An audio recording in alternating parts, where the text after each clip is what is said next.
Hi, and welcome back to Gen Z Bible class, where today we are finally going to start on the story of Joseph. Because, as I mentioned before, pretty much the rest of the book of Genesis from chapter 36 to 37 on is all about his story. And it really is one of the most amazing stories, I think, in the Bible.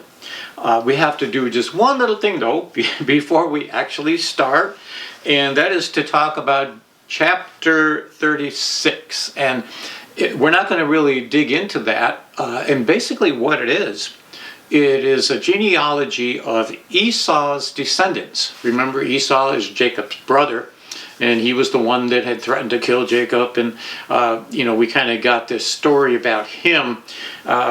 When Jacob was told to go find a wife from his own people, Esau sort of reacted against that, and in rebellion to his parents went off and married a whole bunch of Canaanite women, which, probably would come back to haunt him maybe a little bit in the future. But basically this is what happens. And we also read, won't even be reading from that chapter, but just a real quick synopsis of what's going on, that they had, remember, united with each other, and they were kind of living close by each other. But just like with Abraham and Lot, they finally got to the point where there was just not enough land. So Esau packs up all his stuff and goes to the land of Midian, which is kind of where he ends up for many generations. And eventually his descendants will show up in some of the Bible stories, which is maybe why this is recorded. It's a whole chapter given to just a whole bunch of names of all the descendants of Esau. And I think maybe for good reason, because a lot of those names will show up later in some of the Bible stories. Plus, we have to remember that God did promise Esau. He did give him a sort of a blessing, and he did promise that from him would come a nation. So we're going to see that is exactly what does happen. And I think probably that's why this chapter was given, to go over these genealogies. If you're really into names, you could go through and read it and try to figure out who all those people are. But we're not going to do that now, because we really want to get to the story of Joseph. And that is all found in chapter 37 of Genesis. Now, Jacob lived in the land where his father had stayed. I have to kind of keep track of him because he moves around a lot. But he had gone back to bury his father. And so now all of his people and all of his sons, those 12 sons of Jacob, are basically living back in this area. And we kind of were aware of the fact that with these 11 sons, that are 12 sons at this point, because Rachel, remember, died giving birth to the number 12 son, Benjamin. They don't always get along with each other. And we noticed that, if you remember, when Jacob was approaching his brother Esau and he wasn't sure what was going to happen, he sent out the sons of his concubines. That would mean not Leah and Rachel, but Bilhah and Zilpah, ahead, because he almost, like a demonstration that he didn't put as much value on them as he did the sons of Leah and Rachel. Well, this really hasn't changed that much, and we're going to see that his brothers, and when Joseph comes along, he's kind of treated in a very special way, and his brothers did not appreciate that. And we kind of pick up on that part of the story, starting in verse 3. Genesis 37, verse 3. Now, Israel loved Joseph more than any of his other sons, because he had been born to him in his old age, and he made an ornate robe for him. And when his brothers saw their father loved him more than any of them, they hated him and could not speak a kind word to him. So, it's good for Joseph in the sense that he gets to wear this cool robe and he kind of lord it over his brothers. And, the other thing to keep in mind is that they've also got in mind that Joseph is the one that's going to receive the bulk of the inheritance. I mean, that's just getting pretty clear in their minds. So they had a lot of reasons to resent him, but it actually gets a little worse. And it gets worse when all of a sudden Joseph has a couple of dreams. And well, let's read about those, and we'll see, how this fits into the story. And this is in verse 7. And he tells him about this dream that he had. And he says, "We were binding sheaves of grain out in the field, when suddenly my sheaf rose and stood upright, while your sheaves gathered around mine and bowed down to it. His brothers said to him, 'Do you intend to reign over us? Will you actually rule us?' And they hated him all the more because of his dream and what he had said." So I don't know, given the tension within the family, if I was Joseph, if I would have even mentioned that dream, because you can see how it would have just really stirred up the bee's nest. Having this picture of he being represented by this one really tall sheaf. That means like they would gather their grain in sheaves, or the crops and things, and put them in these bunches. And his was so much bigger than the others, and all the other sheaves were bowing down to him, clearly representing his 11 brothers. So you can understand why, as it said, they hated him all the more. And that's bad enough. But then he has another dream, and this other dream actually gets a little worse, because it also includes his mother and father. And we read that in verse 9. "Then he had another dream, and he told it to his brothers. 'Listen,' he said, 'I had another dream, and this time the sun and moon and 11 stars were bowing down to me.'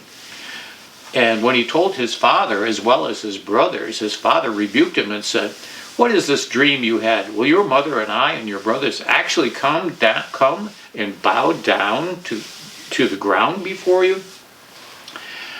It does sound pretty pretentious to even to share that dream with them. But on the other hand, I think we're going to come to see one of the things about Joseph is that, just like God points his finger at certain people like Noah, and then later on like David, and says, "I'm going to do something special in your life," it's very clear now that the same thing is going to be happening with Joseph, that God has something in mind for him to do. And that's basically what this whole story is about. So he has this picture, and he sees the sun bowing down to him, the sun representing his father, the moon bowing down to him, representing his mother, and the 11 stars, of course, representing his 11 brothers. And he gives them this picture. Now, this is not going to win him any favor with any of them. And at this time, once he gets into the second dream, even his father rebukes him.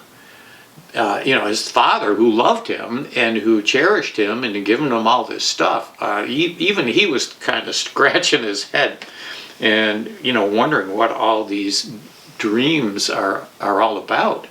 And this idea that his son would become greater than he was, this just didn't sit very well with him. So he rebukes his son. Now, the next thing that happens, a series of events that of course, they were shepherds, and all the 11 brothers were out taking care of sheep, except, of course, for Joseph, who probably stayed at home and maybe did a little more in the realm of overseeing, because his father was training him to be the one that would take over the family. And he was in the habit of occasionally going out and checking on his brothers, which you could imagine they did not appreciate at all. So he knew where they were supposed to be, and he goes out and he tries to find them. He gets to this one place where they were supposed to be, and he runs into a guy and tells him, no, they're not here. They went on to a place called Dothan. And this is where we pick up the story as he tries to track them down. And this is in verse 17. So Joseph went after his brothers and found them near Dothan, but they saw him in the distance, and before he reached them, they plotted to kill him. Man, we have a lot of this kind of thing going on in this in these families here. Remember, Esau plotted to kill Jacob, and now these 11 brothers are plotting to kill Joseph. And as I said, a lot of their motivation wasn't just the jealousy, but there was money in it for them, because they knew that Joseph was being prepared to receive the bulk of his father's estate. And, that kind of added to the fuel to the fire here and pushed them in this direction of, we've got to get rid of him. There's an interesting parallel here, too, that just occurred to me. That's exactly what the Pharisees said about Jesus, because he was such a threat to their authority. And remember that eventually, once we get to the end of Christ's ministry, they came to the same conclusion. We have got to get rid of him, and they devised a plot to do that. So now here we have these 11 brothers trying to figure out how to get rid of their little brother. And they agreed to kill him, but then they decided, well, maybe we'll just throw him in a cistern. And that's exactly what they did. And then they had some time to think a little bit more about it. But it's interesting now, the oldest brother, Reuben, is going to step into the fray here and express his opinion. And we read that in verse 21. When Reuben heard this, he tried to rescue Joseph from their hands. "Let's not take his life," he said. "Don't shed any blood. Throw him into the cistern here in the wilderness, but don't lay hands on him." Reuben said this to rescue him from them, and his plan was to take him back to his father and let the brothers kind of cool down, come to their rescue.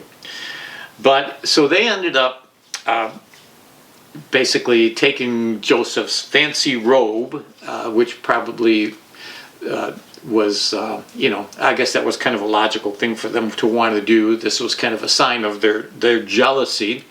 They took him, they threw him in the cistern, they sat down to eat their meal, and probably still with the intent of eventually pulling him out of the cistern and killing him. But just as they did, well, let's see what happens. And we're going to start reading again in verse 26. Judah said to his brothers, "What will we gain if we kill our brother and cover up his blood? Come, let's sell him to the Ishmaelites and not lay our hands on him. After all, he is our brother, our own flesh and blood." So his brothers agreed. Evidently, they had seen this caravan coming off in the distance, and it occurred to them, it gets kind of messy when you actually kill somebody. And if we sell him to these Ishmaelites, then it'll be pretty much as good as being dead. Because we'll never see him again, and then we won't be quite as guilty. We won't, our consciences will be a little more at ease. Now, continuing on in verse 29, Reuben must have been away, because it says, when Reuben returned to the cistern and saw that Joseph was not there, he tore his clothes. He went back to his brothers and said, "The boy isn't here. Where can I turn now?" I guess they sort of explained to him that, we sold him to these Ishmaelites. That little aside here, Ishmaelites, where does that name come from? Well, remember, the other son of Abraham was Ishmael, and now his descendants are, still on this earth, and it happens to be the descendants of Ishmael that purchase Joseph and take him off into captivity. So basically, they come up with this plan to take his robe and soak it in blood and tell his father, take it back to his father and show it to him, and pretend that he had been killed by a wild animal. And that's exactly what they do. They go back and tell him Joseph is dead, and then we read his reaction to all of this in verse 34. "And then Jacob tore his clothes and put sackcloth on and mourned for his son many days. All his sons and daughters came to comfort him, but he refused to be comforted. So he said, I will continue to mourn until I join my son in the grave. And so his father wept for him. And then it says, meanwhile, the Midianites sold Joseph in Egypt, to Potiphar, one of Pharaoh's officers, the captain of his guard. And that's where this chapter ends. This is like one of those cliffhanger stories, isn't it? We've got Joseph, who is being taken away, and we've got Jacob, who is, just crying his heart out because he lost his favorite son. And we have the brothers who sort of got away with, it seemed like their plan sort of worked. And this is really the foundation for everything that's going to be happening in the next number of chapters till we get to the end of the book of Genesis. And as I said, it's one of the most amazing stories. But this is how the whole thing starts. And this is the foundation that we're working with.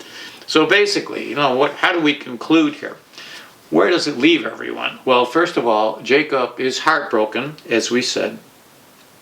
He lost his favorite son. And when you think about this now, there's a pattern that's being established here. Because the same thing happened to Abraham, and the same thing happened to Isaac. Now, with Abraham, if you'll recall, God told him to go and sacrifice this one precious son. Each of those three had a favorite son. Abraham's obvious favorite son was Isaac, and God had asked him to sacrifice Isaac. Isaac's favorite, well, maybe it's not quite as consistent here, because Isaac's favorite son sort of was Esau, but I think he sort of conceded that God was, blessing Jacob. So he loses Jacob for 20 years while Jacob has to flee from his brother Esau. And now we're going to see that Jacob himself loses his favorite son in thinking he's dead. And he has to live many years with this notion that he thinks his son is dead. Now we're going to see eventually that there is a wonderful reunion. I don't want to tell you too much of the story, but that is what happens. So that's where Jacob, he's left heartbroken. And where do we find Joseph in all of this? Well, he's left alone and he's lost everything. He's heading off to a strange land. And there's another kind of a parallel here. It's interesting because Jacob found himself in exactly the same position. And if you really think about it and go back far enough, so did Abraham. Remember, Abraham had to pull up stakes and go down to Egypt because of the famine. And he had to basically relocate himself. And Jacob had to do exactly the same thing because he had to flee from his brother and find himself having lost everything and forsaken. And now his son Joseph is finding himself in exactly the same situation where he has lost everything. He goes from being this favorite, pampered son to being a slave. And we're going to see that this whole slave thing presents some challenges to Joseph. But it's also amazing. We're going to see how God takes all of these circumstances, and maybe that's one of the lessons in all of this, that God can take some really bad circumstances and turn them into something good, and through them actually bring us to a better place. But another consistent principle we see in the scriptures that God doesn't always, as the custom of men, is to give all the responsibility to the oldest son. And we see that again and again in scripture where God does not always choose the oldest, but very often the youngest. That was true with David, as he was chosen the king. He was the youngest of all his brothers. And Joseph also, well, Benjamin is younger than him, but he doesn't actually come into the story quite yet. But that's another interesting principle. And then finally, the other people in the story are the brothers. And now, I don't know how guilty they felt. I think probably this was something that, weighed on their hearts and minds, knowing that they had to lie to their father. And I don't know if you've ever lied to someone. and then you have to kind of keep it secret, and it destroys your relationship with that person if you know you've told them a lie. So they probably had that same, cold shoulder from their fathers, their very father, who I'm sure they loved. But that's what happens when you lie and when you deceive someone. I think there's also some lessons about how families work, and we, again and again, we see that God is using these people in these dysfunctional families, and we had talked about that before. This is all part of God's sovereign plan. And also, there's this one final thing about prophetic visions, and really those dreams that Joseph had, both of them actually were fulfilled. They ended up being prophetic, and we're going to see exactly how that happens in the rest of the story.